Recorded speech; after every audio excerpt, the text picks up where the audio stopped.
कभी सोचा है, अगर आपके गुरु आपसे एक ऐसा वचन मांग ले जो आपके जीवन का मार्ग ही बदल दे, तो आप क्या करेंगे?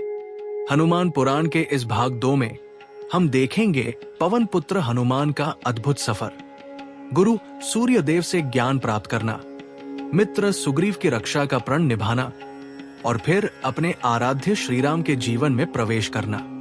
ये सिर्फ युद्ध और पराक्रम की कहानी नहीं, बल्कि मित्रता, कर्तव्य और अटूट भक्ति की ऐसी मिसाल है जिसे सुनकर आपका हृदय भी कह उठेगा, जय पवन सुत हनुमान। तो आइए इस दिव्य गाथा के पन्ने खोलते हैं और चलते हैं उस युग में जहां एक भक्त ने अपने प्रभु के लिए सब कुछ अर्पित कर दिया था। नमस्कार दोस्तों, हमारे चैनल वैदिक शाला में एक बार फिर से आप सभी का हार्दिक स्वागत है, जहां आपको मिलती हैं सनातन धर्म की अमूल्य कथाएं, गहरे रहस्य और प्राचीन ज्ञान। हनुमान का जन्म और शिक्षा। हनुमान का जन्म एक बहुत ही असाधारण और दैवीय घटना थी। पौराणिक कथाओं के अनुसार वे भगवान शिव के 11वें रुद्रावतार थे। हनुमान का जन्म एक ऐसे समय में हुआ था जब पृथ्वी पर राक्षसों का अत्याचार बढ़ रहा था और देवताओं को भगवान विष्णु के अवतार की प्रतीक्षा थी जो रावण का वध कर सके।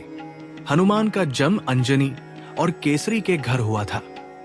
अंजनी एक शापित अप्सरा थी जिन्हें श्राप मिला था कि जब तक वे एक पुत्र को जन्म नहीं देती, वे अपनी असल रूप में नहीं लौट सकती। अंजनी ने भगवान शिव की घोर तपस्या की और भगवान शिव ने उन्हें वरदान दिया कि उनका पुत्र स्वयं उनके अंश से जन्म लेगा। पवन देव ने भगवान शिव के इस अंश को अंजनी के गर्भ में स्थापित किया और इस तरह हनुमान का जन्म हुआ। इसीलिए हनुमान को पवन पुत्र भी कहा जाता है। बचपन से ही हनुमान बहुत शक्तिशाली और शरारती थे। एक बार जब हनुमान बहुत भूखे थे तो उन्होंने सूर्य को एक बड़ा लाल फल समझकर खाने की कोशिश की। हनुमान ने एक ही छलांग में सूर्य की ओर उड़ान भरी, जिससे पूरी दुनिया में खलबली मच गई। देवताओं के राजा इंद्र ने हनुमान को रोकने के लिए उन पर अपने सबसे शक्तिशाली हथियार वज्र से प्रहार किया। वज्र के प्रहार से हनुमान बेहोश हो गए और नीचे गिर गए। ये देखकर पवन देव बहुत क्रोधित हुए। उन्होंने अपनी हवा रोक दी, जिससे पूरी दुनिया में प्राण संकट में पड़ गए। सभी देवता और ऋषि मुनि परेशान हो गए। तब ब्रह्मा जी और अन्य देवताओं ने पवन देव को शांत किया और हनुमान को कई वरदान दिए। इंद्रदेव ने वरदान दिया कि वज्र भी हनुमान को हानि नहीं पहुंचा सकेगा। हनुमान की शक्तियों के कारण वे बचपन में बहुत शरारती थे और ऋषियों मुनियों को परेशान करते थे। एक बार जब हनुमान ने एक आश्रम में ऋषि मुनियों को बहुत परेशान किया तो उन्होंने हनुमान को श्राप दिया कि वे अपनी सारी शक्तियों को भूल जाएंगे। ये श्राप वास्तव में एक वरदान था, क्योंकि इससे हनुमान अपनी शक्तियों का दुरुपयोग नहीं कर पाते थे और सही समय पर ही उनका उपयोग कर पाते थे, जब उन्हें कोई उनकी शक्तियों का स्मरण कराता था। हनुमान को ज्ञान प्राप्त करने की बहुत तीव्र इच्छा थी। वे अपने ज्ञान की प्यास बुझाने के लिए भगवान सूर्य के पास गए।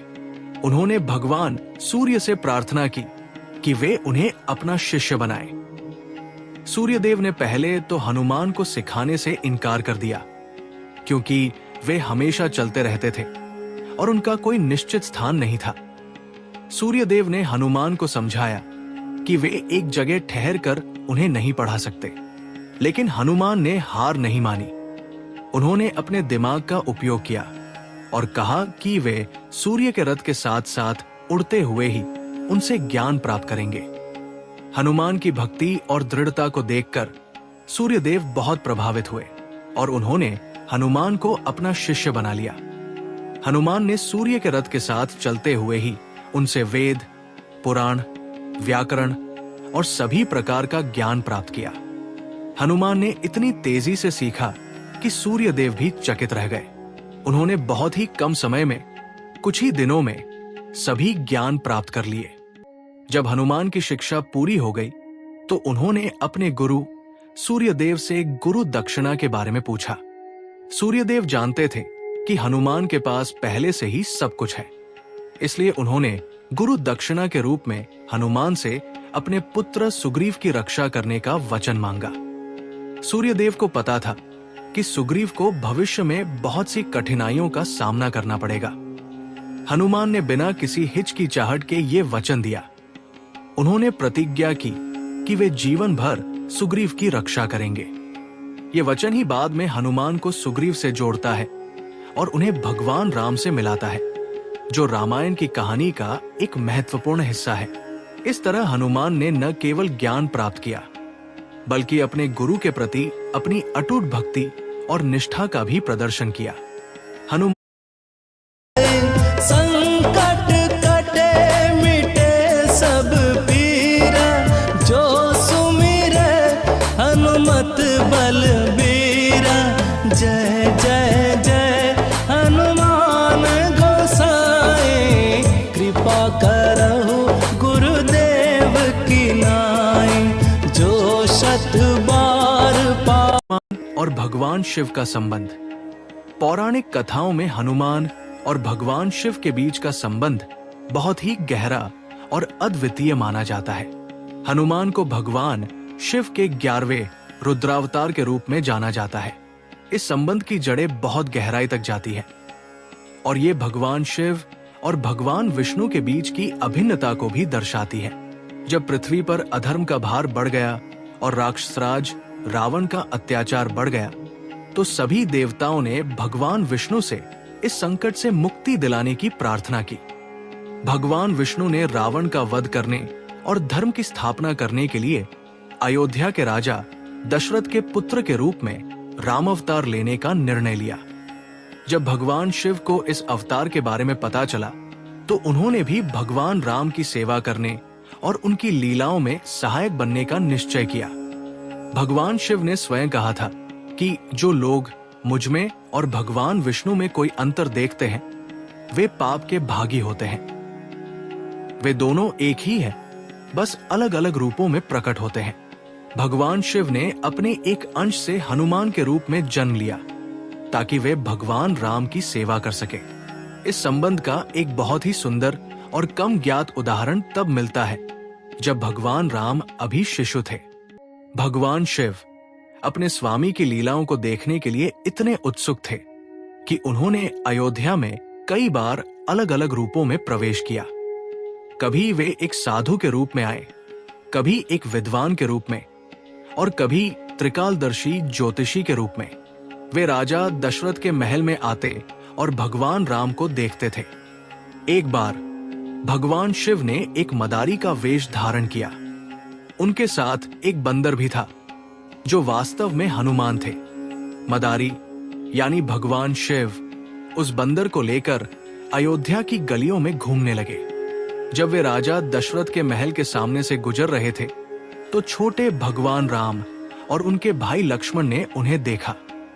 वे उस अद्भुत बंदर को देखकर बहुत प्रसन्न हुए। भगवान शिव मदारी के रूप में उस बंदर से तरह तरह के कर्तव्य करवा रहे थे। बंदर यानी हनुमान भगवान राम को देखकर बहुत ही अद्भुत और मनमोहक नृत्य कर रहा था।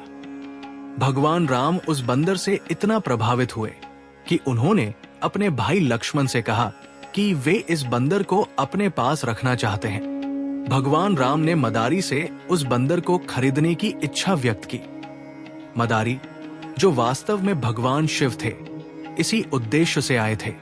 उन्होंने भगवान राम को खुशी खुशी वो बंदर दे दिया। इस प्रकार हनुमान को अपने स्वामी श्री राम के साथ रहने का अवसर मिला और उन्होंने बचपन से ही उनकी सेवा शुरू कर दी। ये घटना न केवल हनुमान और भगवान शिव के बीच के गहरे संबंध को दर्शाती है, बल्कि ये भी दिखाती है कि भगवान शिव अपने स्वामी भगवान राम की सेवा करने के लिए कितने उत्सुक थे। हनुमान का जीवन भगवान राम की सेवा के लिए ही समर्पित था।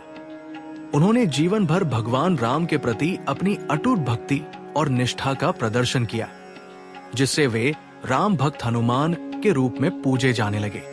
इस प्रकार हनुमान केवल एक वानर योद्धा नहीं थे, बल्कि वे भगवान शिव के अवतार थे, जिन्होंने अपने जीवन का एकमात्र उद्देश्य भगवान राम की सेवा करना बनाया। ये उनके चरित्र की सबसे महत्वपूर्ण विशेषताओं में से एक है।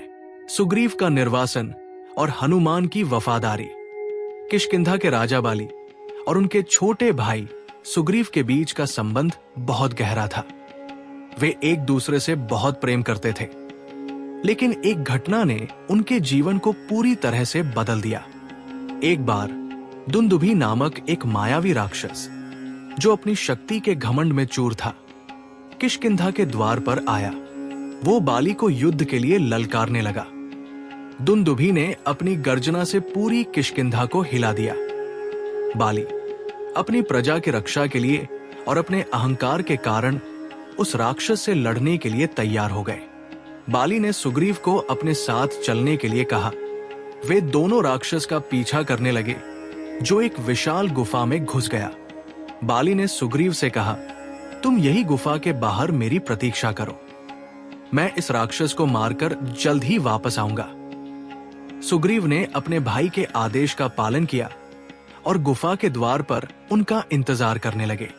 दिन, सप्ताह और फिर महीना बीत गया, लेकिन बाली वापस नहीं लौटे। एक महीने के इंतजार के बाद सुग्रीव ने गुफा से एक बहुत ही भयंकर गर्जना सुनी और उसके बाद गुफा के द्वार से रक्त की धारा बहने लगी।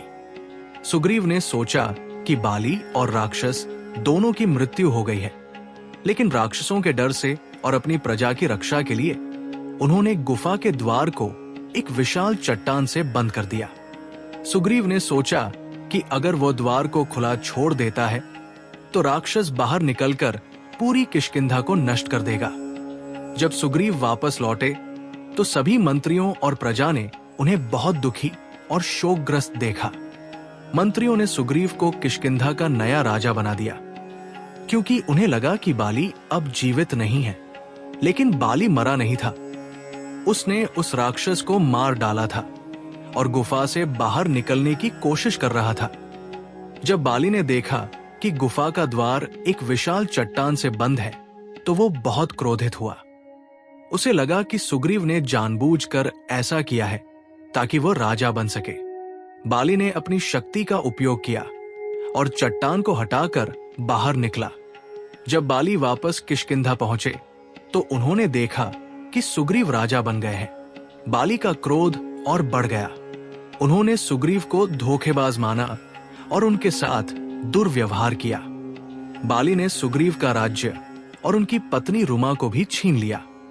उन्होंने सुग्रीव को मार डालने की कोशिश की, लेकिन सुग्रीव किसी तरह अपनी जान बचाकर भाग गए। इस कठिन समय में हनुमान ने सुग्रीव का साथ नहीं छोड़ा।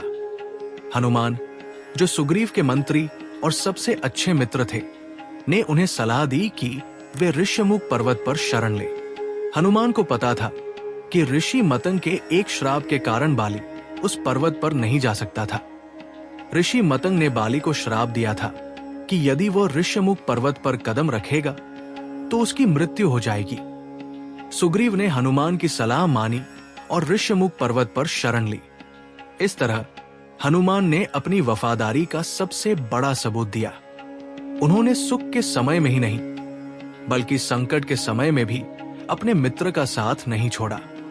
हनुमान की ये निष्ठा और वफादारी ही बाद में सुग्रीव को भगवान राम से मिलाने का कारण बनी, जिससे रामायण की कहानी में एक महत्वपूर्ण मोड़ आया। हनुमान, राम और सुग्रीव का मिलन।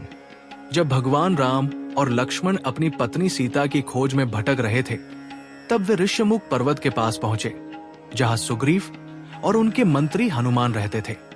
सुग्रीव ने उन्हें दूर से देखा। चूंकि सुग्रीव अपने भाई बाली के डर से उस पर्वत पर छिपे हुए थे, तो उन्हें संदेह हुआ कि बाली ने इन दोनों को उन्हें मारने के लिए भेजा होगा। सुग्रीव बहुत भयभीत हो गए। सुग्रीव ने हनुमान को बुलाया और कहा, ये दो शक्तिशाली योद्धा कौन हैं? उनका वेश देखकर लगता है कि वे कोई राजा के पुत्र हैं। मुझे डर है कि बाली ने उन्हें मुझे मारने के लिए भेजा है। तुम एक साधारण व्यक्ति का वेश धारण करो और जाकर उनका पता लगाओ। हनुमान ने अपने स्वामी की आज्ञा का पालन किया। उन्होंने एक ब्राह्मण का वेश धारण किया और बड़ी विनम्रता से भगवान राम और लक्ष्मण के पास गए। उन्होंने दोनों भाइयों को प्रणाम किया और उनसे पूछा हे महापुरुषों, आप कौन हैं? आप इस घने जंगल में क्यों भटक रहे हैं? आपके चेहरे पर इतना तेज और सौंदर्य है कि आप कोई साधारण व्यक्ति नहीं लगते। हनुमान की मीठी और बुद्धिमान वाणी सुनकर भगवान राम बहुत प्रभावित हुए। उन्होंने लक्ष्मण से कहा, देखो, इस वानर की वाणी में कितनी विनम्रता और विद्वत्ता है। ये कोई साधारण वानर नहीं हो सकता। तब लक्ष्मण ने हनुमान को बताया कि वे अयोध्या के राजा दशरथ के पुत्र हैं और उनका नाम राम और लक्ष्मण है। उन्होंने हनुमान को बताया कि रावण ने उनकी पत्नी सीता का हरण कर लिया है और वे सीता की खोज में भटक रहे हैं। लक्ष्मण ने हनुमान को उनके वनवास की पूरी कहानी सुनाई। ये सुनकर हनुमान बहुत भावुक हो गए। उन्होंने तुरंत पहचान लिया कि ये कोई साधारण व्यक्ति नहीं, बल्कि स्वयं भगवान विष्णु के अवतार है। हनुमान ने अपना ब्राह्मण का वेश त्याग दिया और अपने वास्तविक वानर रूप में प्रकट हुए। वे भगवान राम के चरणों में गिर गए और उनसे क्षमा मांगी। भगवान राम ने हनुमान को उठाया और उन्हें गले लगा लिया। उन्होंने हनुमान की भक्ति और निष्ठा को देखकर उन्हें अपना सबसे प्रिय भक्त और मित्र बना लिया। इसके बाद हनुमान ने भगवान राम और लक्ष्मण को अपने कंधों पर बिठाया और उन्हें ऋष्यमुख पर्वत पर सुग्रीव के पास ले गए। हनुमान ने सुग्रीव का परिचय भगवान राम से कराया और दोनों भाइयों को बताया कि सुग्रीव बाली के भय से इस पर्वत पर शरण लिए हुए हैं। हनुमान ने सुग्रीव को भगवान राम से मिलाने के बाद कहा, हे सुग्रीव, ये भगवान राम है जिन्होंने रावण का वध करने का संकल्प लिया है। ये तुम्हारे मित्र हैं और तुम्हारी सहायता करेंगे। भगवान राम और सुग्रीव ने एक दूसरे से मित्रता की प्रतिज्ञा की। सुग्रीव ने भगवान राम को अपनी पूरी कहानी सुनाई कि कैसे बाली ने उनका राज्य और उनकी पत्नी को छीन लिया है। भगवान राम ने सुग्रीव को वचन दिया कि वे बाली को मारकर उन्हें उनका राज्य और उनकी पत्नी वापस दिलाएंगे। इस प्रकार हनुमान की बुद्धिमत्ता और निष्ठा के कारण भगवान राम और सुग्रीव का मिलन हुआ, जिससे रामायण की कहानी में एक महत्वपूर्ण मोड़ आया। इस मिलन ने ही रावण के विनाश की नींव रखी, बाली का वध और सीता की खोज की तैयारी। जब भगवान राम और सुग्रीव के बीच मित्रता स्थापित हो गई, तो सुग्रीव ने भगवान राम को बाली द्वारा उनके साथ किए गए अन्याय की पूरी कहानी सुनाई। उन्होंने बताया कि कैसे बाली ने उनका राज्य और उनकी पत्नी को छीन लिया है और उन्हें किष्किंधा से निकाल दिया है। सुग्रीव ने भगवान राम से प्रार्थना की कि वे बाली का वध करें और उन्हें उनका राज्य वापस दिलाएं। भगवान राम ने सुग्रीव को वचन दिया कि वे बाली को मार देंगे। अपनी शक्ति का प्रदर्शन करने के लिए भगवान राम ने एक ही बाण से 7 ताड़ के वृक्षों को छेद दिया। ये देखकर सुग्रीव को भगवान राम की शक्ति पर पूरा विश्वास हो गया। इसके बाद भगवान राम और सुग्रीव ने बाली को युद्ध के लिए चुनौती देने की योजना बनाई। योजना के अनुसार सुग्रीव को बाली के सामने जाकर उसे युद्ध के लिए ललकारना था।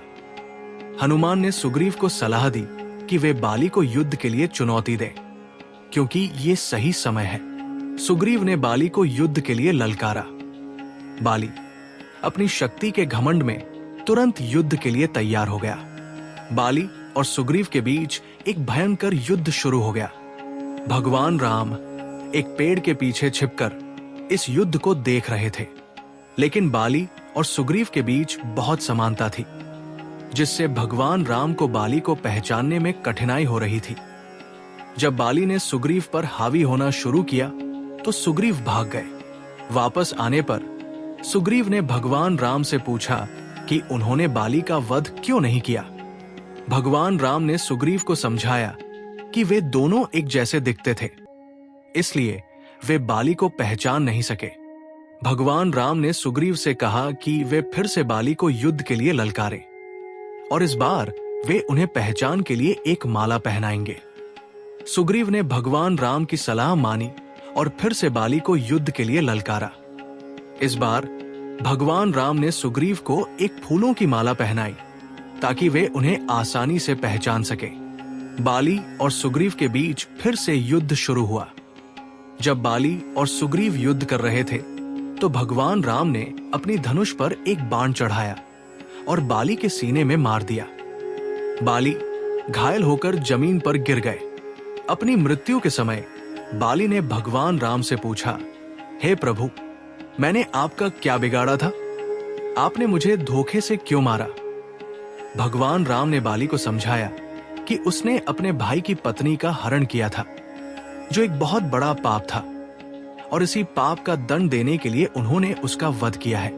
बाली को अपनी गलती का एहसास हुआ और उसने अपनी मृत्यु को स्वीकार कर लिया। बाली की मृत्यु के बाद भगवान राम ने सुग्रीव को किष्किंधा का नया राजा बना दिया। बाली के पुत्र अंगद को युवराज बनाया गया। जब वर्षा ऋतु खत्म हुई तब सुग्रीव अपने राज्य के सुख में इतने लीन हो गए कि वे भगवान राम को दिए गए अपने वचन को भूल गए। भगवान राम चिंतित हो गए क्योंकि सीता की खोज के लिए समय बीत रहा था। लक्ष्मण ने सुग्रीव को उनके वचन की याद दिलाने के लिए किष्किंधा जाने का निर्णय लिया। हनुमान ने सुग्रीव को पहले ही चेतावनी दी थी कि वे अपना वचन न भूलें। लक्ष्मण के आने से सुग्रीव को अपने कर्तव्य का एहसास हुआ। उन्होंने लक्ष्मण से क्षमा मांगी और तुरंत सभी वानरों को सीता की खोज के लिए बुलाया। इस प्रकार हनुमान की बुद्धिमत्ता और निष्ठा के कारण ही सीता की खोज की तैयारी शुरू हो पाई। सीता की खोज। सुग्रीव ने लक्ष्मण और भगवान राम से माफी मांगी और सभी वानरों को बुलाया। उन्होंने सबको आदेश दिया कि वे सीता माता की खोज करें। सुग्रीव ने सभी दिशाओं में वानरों की टोलियां भेजी। हर टोली को एक विशेष कार्य दिया गया था। सुग्रीव ने अंगद को दक्षिण दिशा में भेजा और उनके साथ हनुमान, जाम्बवंत, नल, नील और अन्य शक्तिशाली वानर थे। ये सबसे महत्वपूर्ण टोली थी क्योंकि सुग्रीव को पता था कि रावण की लंका दक्षिण दिशा में है। जाते समय सुग्रीव ने हनुमान को बुलाया और उन्हें एक मुद्रिका, अंगूठी दी जिस पर भगवान राम का नाम अंकित था। उन्होंने कहा कि जब हनुमान माता सीता से मिलेंगे तो वे ये मुद्रिका उन्हें पहचान के रूप में दे दे। भगवान राम ने भी हनुमान को अपनी कुछ निशानियां बताई ताकि सीता माता को विश्वास हो सके कि वे उनके दूत हैं। दक्षिण दिशा में वानरों का सफर।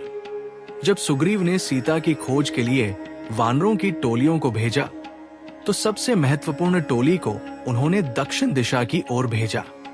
इस टोली में सबसे शक्तिशाली और बुद्धिमान वानर शामिल थे, जिनमें अंगद, हनुमान, जाम्बवंत, नल और नील प्रमुख थे। सुग्रीव को यह पता था कि रावण की लंका दक्षिण दिशा में है, इसलिए उन्होंने इस टोली को विशेष रूप से इस कार्य के लिए चुना। इस टोली का नेतृत्व अंगद कर रहे थे, जो कि बाली के पुत्र और एक बहुत ही शक्तिशाली योद्धा थे। उनके साथ हनुमान थे, जो अपनी बुद्धि और शक्ति के लिए जाने जाते थे। जाम्बवंत, जो बहुत अनुभवी और बुद्धिमान थे, उन्होंने भी इस टोली को मार्गदर्शन दिया। वानर की ये टोली उत्साह के साथ दक्षिण दिशा की ओर चल पड़ी। उनका सफर बहुत कठिन और चुनौतीपूर्ण था। उन्हें कई विशाल जंगलों, घने पहाड़ों और नदियों को पार करना पड़ा। रास्ते में उन्हें कई राक्षसों और अन्य बाधाओं का सामना करना पड़ा, जिनसे वे बहादुरी से लड़े और उन्हें परास्त किया। वे कई दिन और रात चलते रहे, लेकिन सीता माता के बारे में उन्हें कोई जानकारी नहीं मिली। समय बीतता जा रहा था और उन्हें ये डर सता रहा था कि वे समय सीमा के भीतर सीता माता को नहीं ढूंढ पाएंगे। 1 महीने के बाद वे सब बहुत निराश हो गए। अपनी निराशा में वे एक विशाल गुफा में प्रवेश किए, जहां उन्हें एक राक्षसी मिली। हनुमान ने उस राक्षसी को मार डाला और वे सब गुफा से बाहर निकले।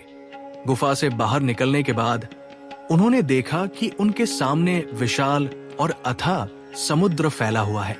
ये देखकर वे और भी निराश हो गए, क्योंकि उन्हें पता था कि इस समुद्र को पार करना असंभव है। सभी वानर एक दूसरे को देखने लगे। कोई भी इस विशाल समुद्र को पार करने की हिम्मत नहीं जुटा पा रहा था। सभी वानर अपनी अपनी शक्तियों के बारे में बात करने लगे, लेकिन कोई भी 100 योजन लगभग 800 मील का सफर तय करने के लिए तैयार नहीं था।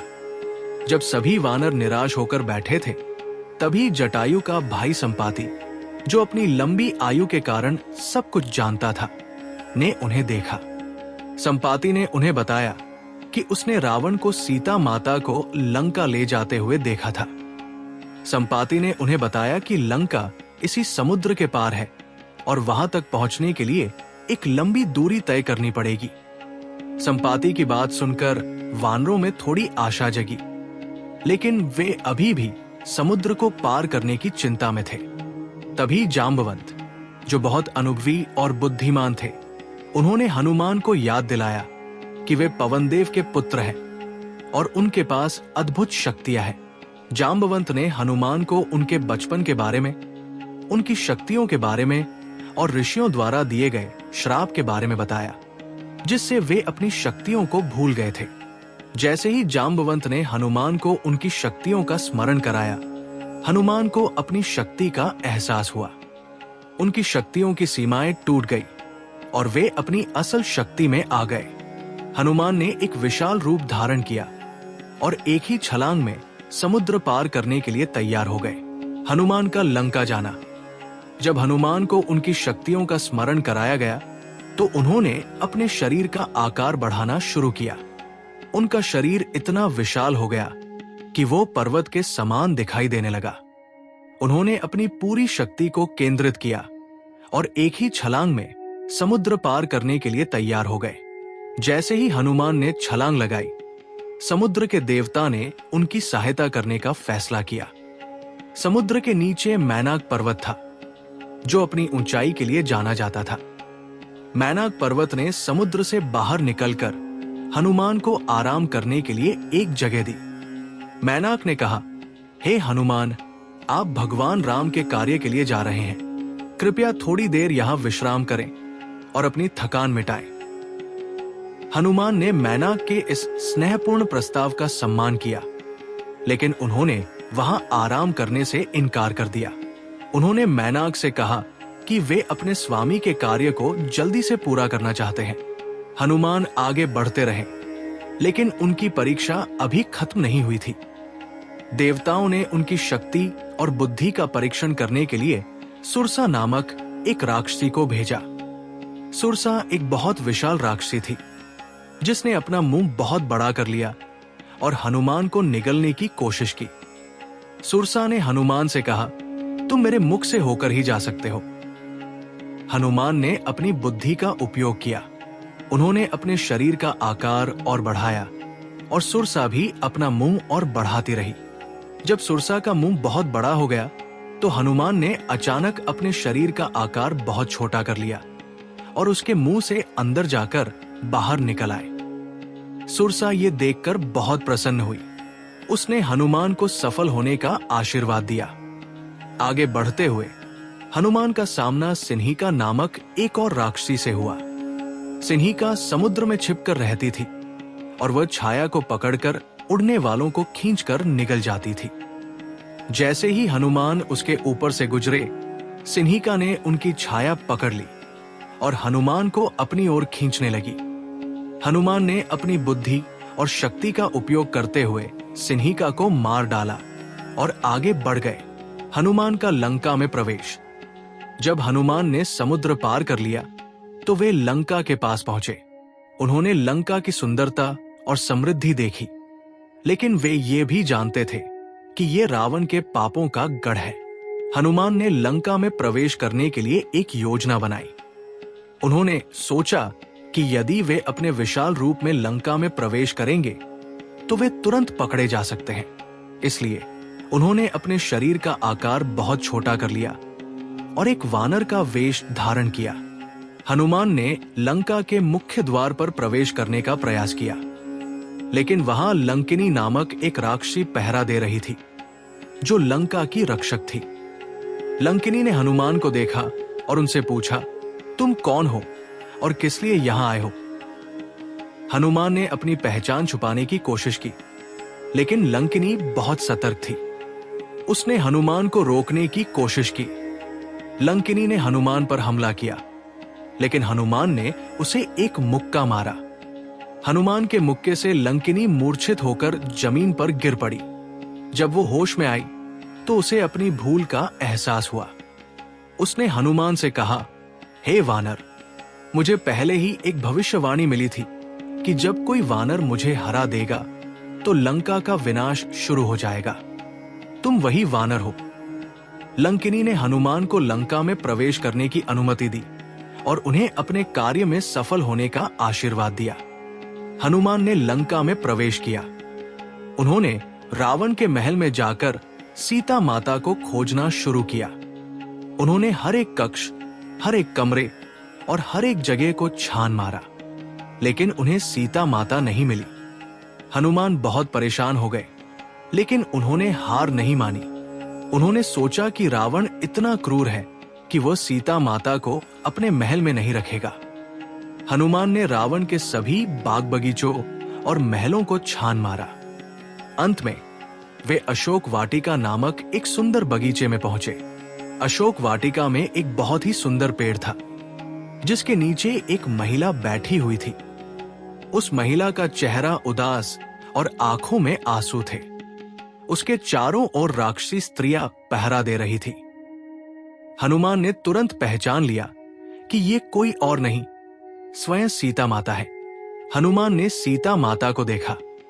सीता माता बहुत दुखी थी और वे भगवान राम का इंतजार कर रही थी।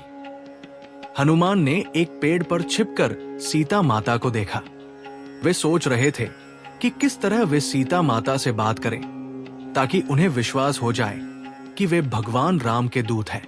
हनुमान और सीता का मिलन। जब हनुमान ने अशोक वाटिका में सीता माता को देखा तो वे बहुत प्रसन्न हुए, लेकिन उन्हें यह भी पता था कि उन्हें बहुत सावधानी से काम लेना होगा। सीता माता पहले से ही बहुत दुखी थी और वे रावण के राक्षसों से घिरी हुई थी।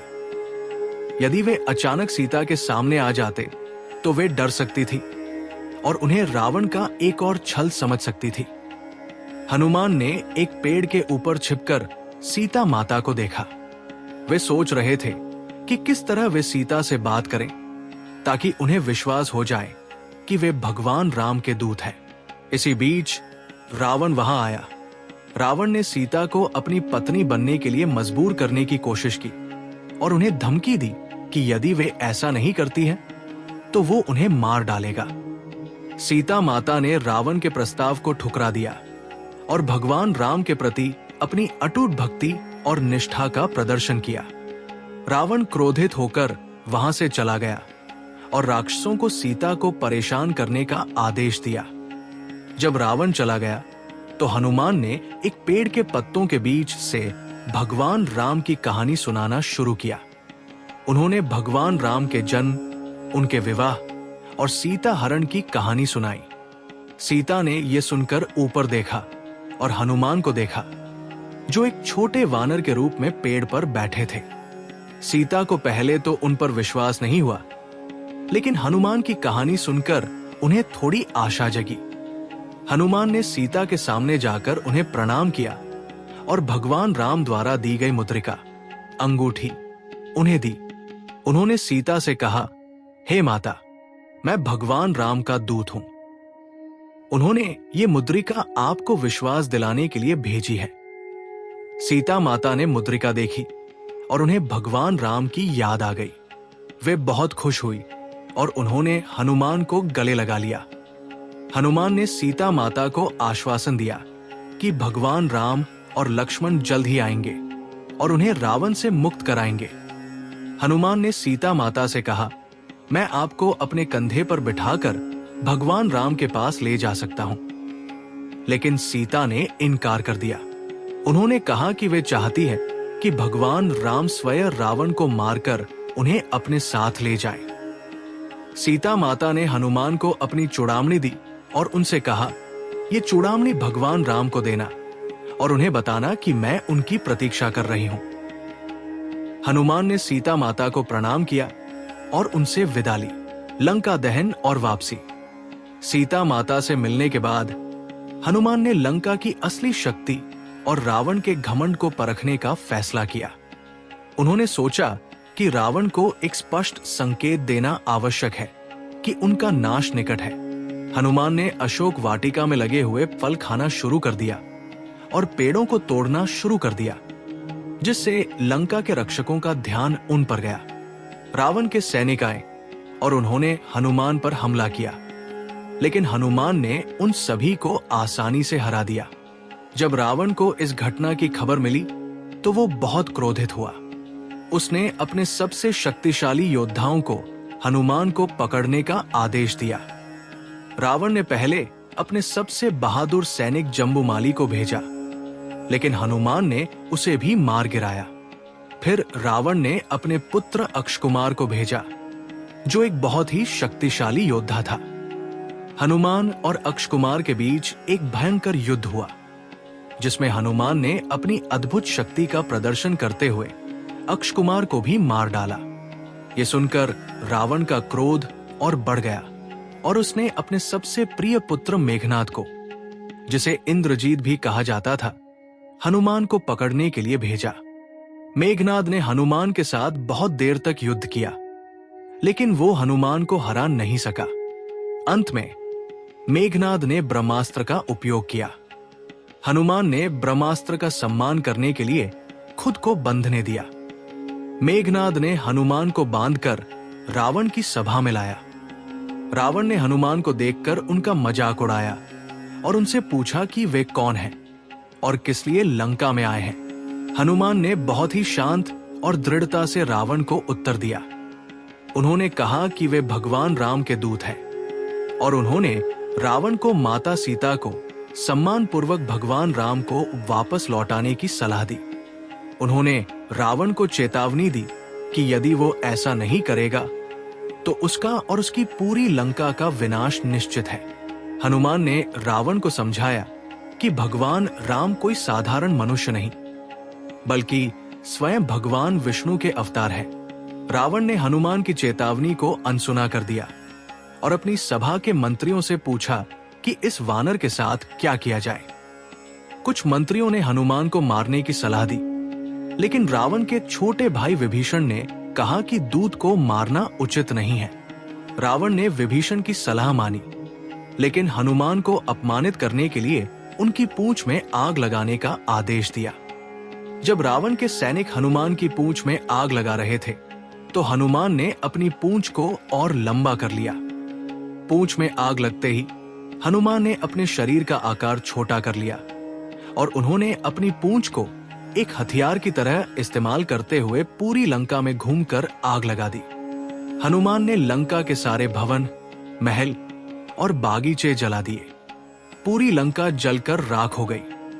हनुमान ने केवल विभीषण के घर को नहीं जलाया, क्योंकि विभीषण भगवान राम के भक्त थे।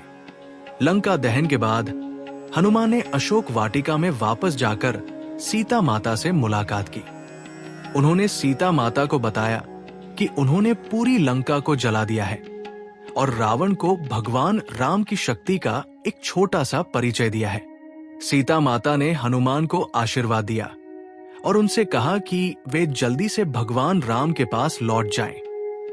हनुमान ने अपनी पूंछ में लगी आग बुझाई और वापस समुद्र के पार चले गए।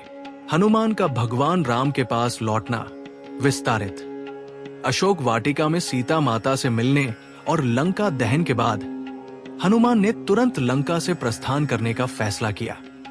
उन्होंने सीता माता से विदा ली और उन्हें आश्वासन दिया कि भगवान राम जल्द ही आएंगे और उन्हें रावण के बंधन से मुक्त कराएंगे। अपनी पूंछ में लगी आग को समुद्र में बुझाकर हनुमान ने एक बार फिर अपने शरीर को विशाल बनाया और उसी उत्साह और शक्ति के साथ समुद्र के पार छलांग लगाई, जिस उत्साह के साथ वे लंका गए थे। हनुमान का मन शांति और विजय की भावना से भरा हुआ था। वे जानते थे कि उन्होंने एक असंभव कार्य को संभव कर दिखाया है। समुद्र पार करते समय वे अपने मन में भगवान राम का नाम जप रहे थे और उनके चरणों का ध्यान कर रहे थे। समुद्र पार करने के बाद हनुमान उस जगह पहुंचे जहां सभी वानर, जिनमें अंगद और जामवंत भी शामिल थे, उनका बेसब्री से इंतजार कर रहे थे। वानर हनुमान को देखकर बहुत प्रसन्न हुए हनुमान ने आते ही गर्जना की, मैंने सीता माता को देख लिया है। ये सुनकर सभी वानर खुशी से झूम उठे। अंगद और जाम्बवंत ने हनुमान को गले लगाया और उनसे पूरी कहानी पूछी। हनुमान ने सभी वानरों को विस्तार से बताया कि वे कैसे लंका पहुंचे, उन्होंने कैसे रावण की सभा में प्रवेश किया और कैसे उन्होंने सीता माता को अशोक वाटिका में देखा। उन्होंने ये भी बताया कि रावण ने सीता को धमकी दी, लेकिन सीता माता ने भगवान राम के प्रति अपनी अटूट भक्ति का प्रदर्शन किया। हनुमान ने लंका दहन की पूरी कहानी भी सुनाई, जिसे सुनकर सभी वानर दंग रह गए। सभी वानरों ने हनुमान की बहादुरी और बुद्धिमत्ता की प्रशंसा की। वे सब बहुत उत्साहित थे और तुरंत किष्किंधा की ओर लौट पड़े। रास्ते में वे खुशी से झूमते गाते जा रहे थे। वे पेड़ों पर चढ़कर फल खा रहे थे और खुशी में उछल कूद कर रहे थे। इस खुशी में उन्होंने एक ऋषि के आश्रम में स्थित एक बहुत ही सुंदर मधुवन को भी तहस नहस कर दिया। जब वे किष्किंधा के पास पहुंचे तो उन्होंने सुग्रीव को संदेश भेजा कि वे आ रहे हैं। अंत में वे सब भगवान राम के पास पहुंचे, जो सीता के वियोग में बहुत दुखी थे। हनुमान ने भगवान राम के चरणों में प्रणाम किया। हनुमान को देखकर भगवान राम बहुत प्रसन्न हुए। हनुमान ने विनम्रता पूर्वक कहा, हे प्रभु, मैंने सीता माता को देख लिया है। वे अशोक वाटिका में हैं और वे आपकी प्रतीक्षा कर रही है। हनुमान ने भगवान राम को सीता माता द्वारा दी गई चूड़ामणि दी। चूड़ामणि को देखकर भगवान राम बहुत भावुक हो गए। उन्होंने चूड़ामणि को अपने माथे से लगाया और उसे अपने हृदय से लगा लिया। उनकी आंखों में आंसू आ गए। उन्होंने हनुमान से सीता की दुख भरी स्थिति के बारे में पूछा। हनुमान ने सीता माता की पीड़ा और उनके धैर्य के बारे में सब कुछ बताया। भगवान राम ने हनुमान को गले लगाया और कहा, हे हनुमान, तुमने एक असंभव कार्य को संभव कर दिखाया है। तुमने मेरी सहायता करके मुझ पर बहुत बड़ा उपकार किया है।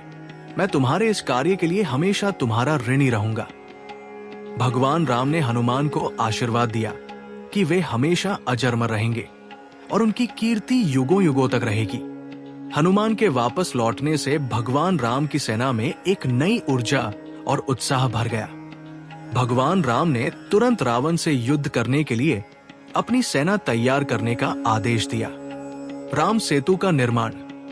जब हनुमान ने सफलतापूर्वक लंका से वापस आकर भगवान राम को सीता माता का संदेश दिया, तो अगला कदम था समुद्र को पार करना और रावण की नगरी पर आक्रमण करना।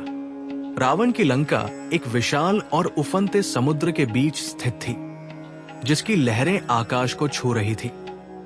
इस अथाह सागर को पार करना एक असंभव चुनौती लग रही थी, जिससे भगवान राम की सेना में एक क्षण के लिए चिंता छा गई। भगवान राम ने इस चुनौती का सामना करने के लिए पहले धर्म और मर्यादा का मार्ग चुना। उन्होंने 3 दिनों तक समुद्र के किनारे बैठकर उपवास किया और समुद्र देवता से रास्ता देने की प्रार्थना की। उन्होंने अपने मन में समुद्र देवता से विनती की कि वे उनकी सेना को लंका तक पहुंचने के लिए एक मार्ग प्रदान करें। लेकिन समुद्र देवता अपनी मर्यादा में स्थिर, शांत रहे और उन्होंने कोई प्रतिक्रिया नहीं दी। भगवान राम को क्रोध आ गया। उनका धैर्य टूट गया। उन्होंने अपनी धनुष पर एक बाण चढ़ाया, जो अग्नि के समान प्रज्वलित हो रहा था। उन्होंने समुद्र को सुखाने का फैसला किया, ताकि उनकी सेना सूखी जमीन पर चलकर लंका पहुंच सके। जैसे ही भगवान राम ने बाण चलाने की तैयारी की, समुद्र में एक भयंकर हलचल मच गई और उसकी लहरें शांत हो गई। समुद्र देवता भयभीत होकर तुरंत प्रकट हुए। उन्होंने भगवान राम से क्षमा मांगी और उनके चरणों में गिर पड़े। समुद्र देवता ने भगवान राम को समझाया कि उनका स्वभाव ही स्थिर रहना है और वे अपनी मर्यादा को तोड़ नहीं सकते। उन्होंने भगवान राम से कहा, हे प्रभु, आपकी वानर सेना में नल और नील नामक 2 वानर हैं, जिन्हें एक ऋषि से वरदान मिला है कि उनके स्पर्श से पत्थर पानी में नहीं डूबेंगे। आप उनसे एक पुल का निर्माण करवाएं। मैं आपके इस महान कार्य में सहयोग करूंगा और पुल के निर्माण में सहायता करूंगा। नल और नील ने भगवान राम की आज्ञा का पालन किया। उन्होंने पत्थरों पर राम नाम लिखकर उन्हें समुद्र में डालना शुरू किया। ये एक अद्भुत चमत्कार था। जैसे ही वे पत्थरों पर राम नाम लिखते और उन्हें पानी में डालते, वे पत्थर तैरने लगते थे। वानर सेना में एक नई ऊर्जा और उत्साह भर गया। हनुमान, सुग्रीव और बाकी वानरों ने भी इस कार्य में उनका साथ दिया। सभी वानर अपनी पूरी शक्ति से बड़े बड़े पहाड़ और चट्टानें उखाड़ कर ला रहे थे। कुछ वानर विशाल पेड़ उखाड़ कर ला रहे थे। वे सब भगवान राम का नाम जपते हुए पत्थरों को ला रहे थे और उन्हें समुद्र में डाल रहे थे। नल और नील अपनी इंजीनियरिंग कौशल से उन पत्थरों को व्यवस्थित रूप से पुल में लगा रहे थे। ये एक अद्भुत और अविस्मरणीय दृश्य था। लाखों वानर अपनी पूरी शक्ति से दिन रात काम कर रहे थे। कुछ वानर पत्थरों को ला रहे थे, कुछ उन्हें व्यवस्थित कर रहे थे और कुछ उन पत्थरों को सही जगह पर रख रहे थे। छोटे छोटे वानर भी इस कार्य में अपनी पूरी शक्ति से सहयोग कर रहे थे। वे रेत और मिट्टी लाकर पुल के बीच की जगहों को भर रहे थे। इस तरह भगवान राम की सेना ने एक विशाल पुल का निर्माण किया, जिसे राम सेतु के नाम से जाना जाता है। ये पुल केवल 5 दिनों में पूरा हो गया। राम सेतु की लंबाई लगभग 100 योजन थी, जो लंका तक जाती थी। ये पुल केवल पत्थरों और रेत से नहीं, बल्कि वानरों की भक्ति और भगवान राम के प्रति उनकी निष्ठा से बनाया गया था। राम सेतु के बन जाने के बाद भगवान राम और उनकी विशाल वानर सेना ने समुद्र को पार किया और लंका पहुंच गए, जहां वे रावण से युद्ध करने के लिए तैयार थे। ये पुल केवल लंका तक पहुंचने का मार्ग नहीं था, बल्कि ये भक्ति, विश्वास और असंभव को संभव करने का एक प्रतीक बन गया। लंका युद्ध। लंका पहुंचने के बाद भगवान राम ने युद्ध शुरू करने से पहले शांति का एक अंतिम अवसर देने का फैसला किया। उन्होंने अपने शक्तिशाली दूत अंगद को रावण के पास भेजा। अंगद बाली का पुत्र होने के नाते बहुत साहसी और आत्मविश्वासी था। उसने रावण की भरी हुई सभा में प्रवेश किया और पूरे सम्मान के साथ भगवान राम का संदेश सुनाया। अंगद ने रावण को समझाया कि यदि वो सीता माता को सम्मानपूर्वक वापस लौटा देता है, तो भगवान राम उसे क्षमा कर देंगे। लेकिन रावण अपने अहंकार में चूर होकर अंगद की बात को हंसकर टाल दिया। उसने अंगद का अपमान किया और उसे अपने दरबार से जाने के लिए कहा। तब अंगद ने रावण और उसके दरबारियों को एक चुनौती दी। उसने अपना पैर जमीन पर बहुत मजबूती से जमा दिया और कहा, अगर आप में से कोई भी मेरे इस पैर को हिला सकता है, तो मैं मान लूंगा कि आप शक्तिशाली हैं और हम हार मान लेंगे। एक एक करके रावण के सभी योद्धा आए और उन्होंने अपनी पूरी ताकत से अंगद के पैर को हिलाने की कोशिश की, लेकिन कोई भी सफल नहीं हो सका। यहां तक कि रावण भी जब खुद आया और उसने झुककर अंगद का पैर हिलाने की कोशिश की, तो अंगद ने तुरंत अपना पैर खींच लिया और रावण को शर्मिंदा किया। जब अंगद वापस आए, तो भगवान राम ने युद्ध का आदेश दिया। भयंकर युद्ध शुरू हो गया। वानर और राक्षस एक दूसरे से लड़ने लगे। हनुमान, अंगद, नल, नील, जाम्बवंत और लक्ष्मण ने रावण के कई शक्तिशाली योद्धाओं को मार गिराया। इस युद्ध में रावण का सबसे शक्तिशाली पुत्र मेघनाद, जिसे इंद्रजीत भी कहा जाता था, ने लक्ष्मण के साथ युद्ध किया। मेघनाद ने अपनी मायावी शक्तियों का उपयोग किया और लक्ष्मण को अदृश्य होकर बहुत परेशान किया। अंत में मेघनाद ने लक्ष्मण पर शक्ति बाण का प्रयोग किया। यह बाण इतना शक्तिशाली था कि लक्ष्मण मूर्छित होकर गिर गए। लक्ष्मण की मूर्छा से भगवान राम बहुत दुखी हुए। उन्होंने अपने वैद्य सुषेण को बुलाया। सुषेण ने बताया कि लक्ष्मण को बचाने के लिए हिमालय पर्वत पर संजीवनी बूटी की आवश्यकता है और ये बूटी केवल सूर्योदय से पहले लाई जा सकती है। हनुमान ने तुरंत संजीवनी बूटी लाने का बीड़ा उठाया। उन्होंने हिमालय की ओर उड़ान भरी। रास्ते में रावण के कहने पर एक राक्षस कालनेमी ने हनुमान को रोकने की कोशिश की। कालनेमी ने एक साधु का रूप धारण किया और हनुमान को अपने आश्रम में आराम करने के लिए कहा, लेकिन हनुमान उसकी चाल समझ गए और उसे मार डाला। जब हनुमान हिमालय पहुंचे तो वे संजीवनी बूटी की पहचान नहीं कर पाए। समय कम था, इसलिए हनुमान ने अपनी शक्ति का प्रदर्शन करते हुए पूरा द्रोणागिरी पर्वत ही उठा लिया।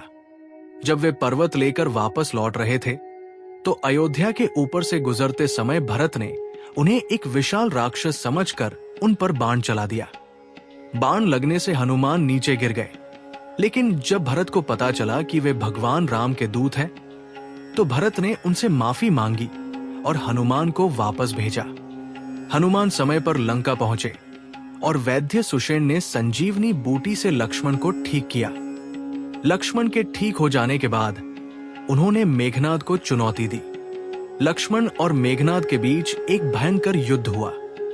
इस बार लक्ष्मण ने अपने दिव्य बाणों का उपयोग किया और मेघनाद का वध कर दिया। मेघनाद की मृत्यु से रावण बहुत दुखी हुआ। मेघनाद की मृत्यु के बाद रावण की सेना कमजोर पड़ने लगी।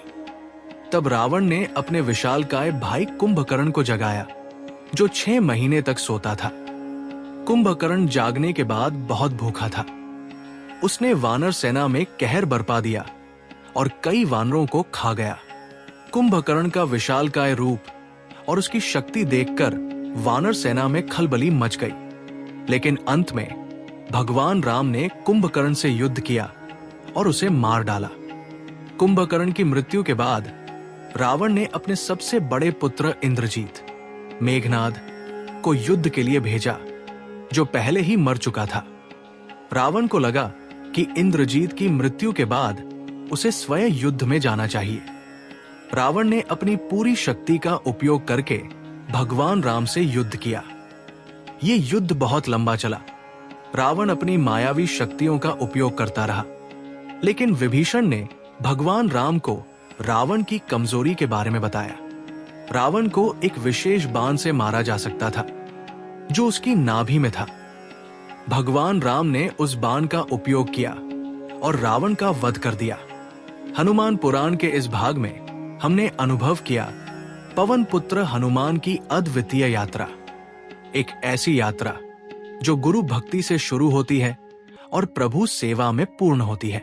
सूर्यदेव से समस्त वेद और शास्त्रों का ज्ञान प्राप्त करना, गुरु को दी गई प्रतिज्ञा निभाना, मित्र सुग्रीव की रक्षा के लिए हर संकट का सामना करना और अंततः अपने प्राण प्रिय प्रभु श्री राम से मिलन, ये केवल घटनाएं नहीं बल्कि युगों युगों तक प्रेरणा देने वाले अमर प्रसंग है। हमने देखा कैसे एक सच्चा मित्र कठिन समय में साथ खड़ा रहता है, कैसे एक सच्चा भक्त अपने आराध्य के कार्य के लिए अपने सुख, आराम और यहाँ तक कि अपने जीवन को भी महत्व नहीं देता। हनुमान जी का हर कदम हमें सिखाता है कि कर्तव्य से बढ़कर कोई धर्म नहीं और भक्ति से बढ़कर कोई शक्ति नहीं। ये कथा हमें ये भी याद दिलाती है कि चाहे परिस्थिति कितनी भी कठिन क्यों न हो, यदि मन में दृढ़ संकल्प और हृदय में प्रभु का नाम हो तो असंभव भी संभव हो जाता है। पवन पुत्र का ये चरित्र हम सबको ये प्रेरणा देता है कि हम भी अपने जीवन में वचन, मित्रता और सेवा के मार्ग पर अडिग रहें। और यही कारण है कि आज भी जब हम कहते हैं जय श्री राम, तो हमारे हृदय में गूंजती है पवन सुत हनुमान की गर्जना।